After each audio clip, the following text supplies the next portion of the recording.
Olá, tudo bem? Hoje nós vamos falar sobre emoção e sentimento. Será que essas duas palavrinhas significam a mesma coisa? Vamos ver?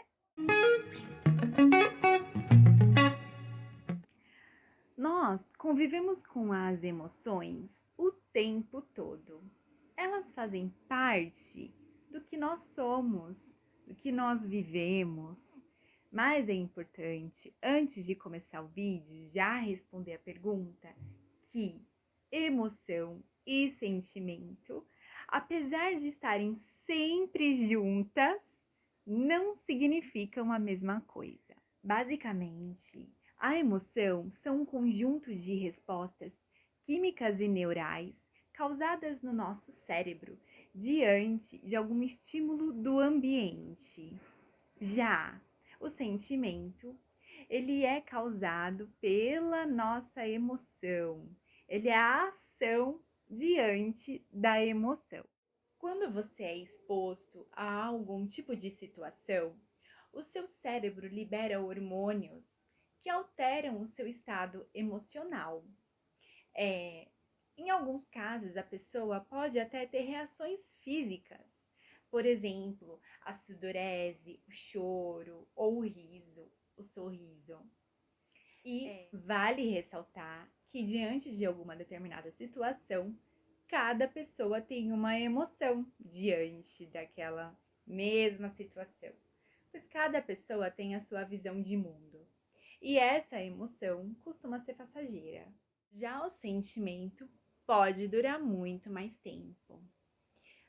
Os sentimentos negativos, na sua intensidade mais profunda, pode até causar doenças como a depressão, por exemplo. E o amor pode aí durar por muitos e muitos anos. Bom, falando das emoções, existem três tipos: a primária, a secundária e a de fundo. A primária nós conseguimos identificar facilmente, que é o medo ou a alegria, por exemplo. Você vê e já consegue identificar. A secundária é necessário prestar um pouquinho mais de atenção para você conseguir identificar. A vergonha, por exemplo. E a de fundo precisa de mais observação, porque ela é mais fácil de esconder. Tem mais a ver com o mundo interno de cada pessoa, que é a calmaria ou a fadiga, por exemplo. No dia a dia, nós vivenciamos várias emoções, mas existem 5 delas universais, que são a raiva, a alegria, a tristeza, o nojo e o medo. Vamos falar um pouquinho deles? O medo é um mecanismo de defesa do nosso organismo. Ele que nos mantém vivos.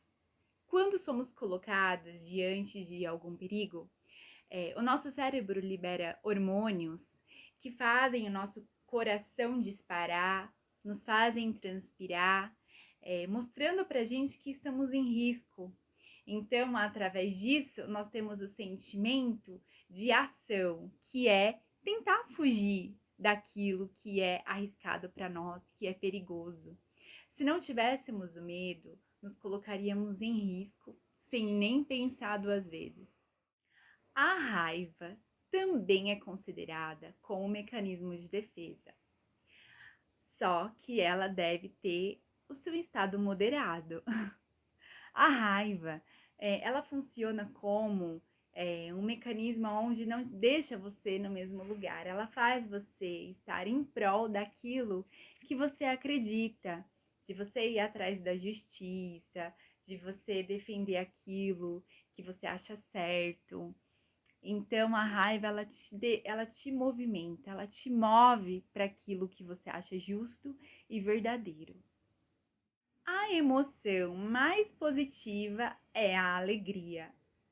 A alegria é aquela que também te deixa ir atrás daquilo que te dá prazer, que te dá felicidade. E ela também pode ser considerada o modo de recompensa.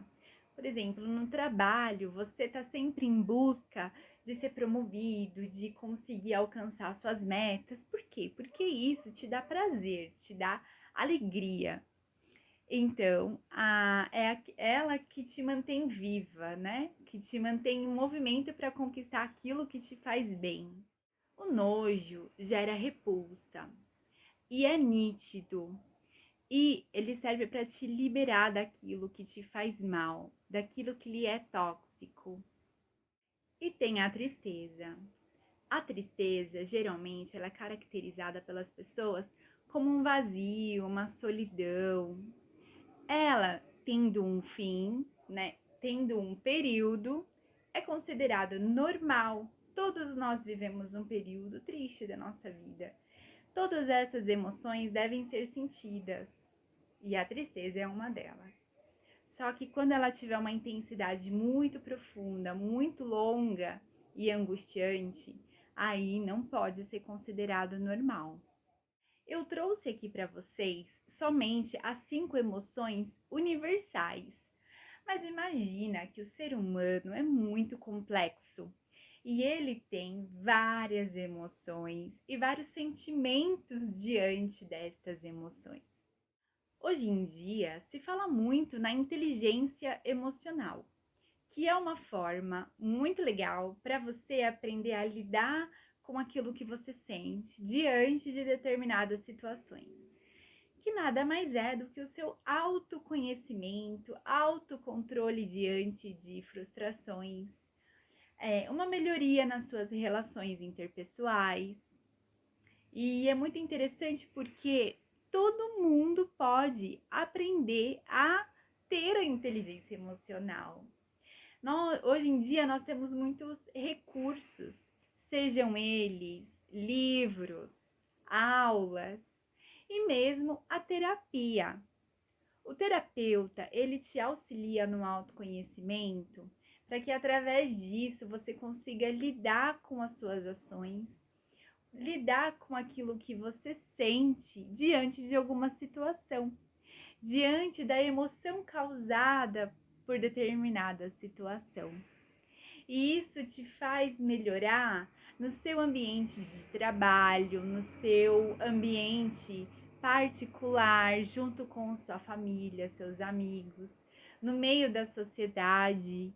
Então, o conhecimento de si, dos seus sentimentos, é muito importante para você aprender a ter o autocontrole. Então, aqui nós falamos um pouquinho do que é essa complexidade tão grande que é o ser humano. Me fala aqui se você conseguiu entender aquilo que eu vim trazer para você.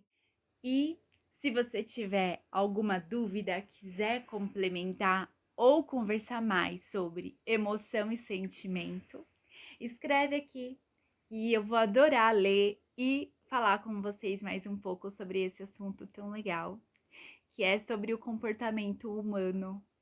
Até mais, muito obrigada!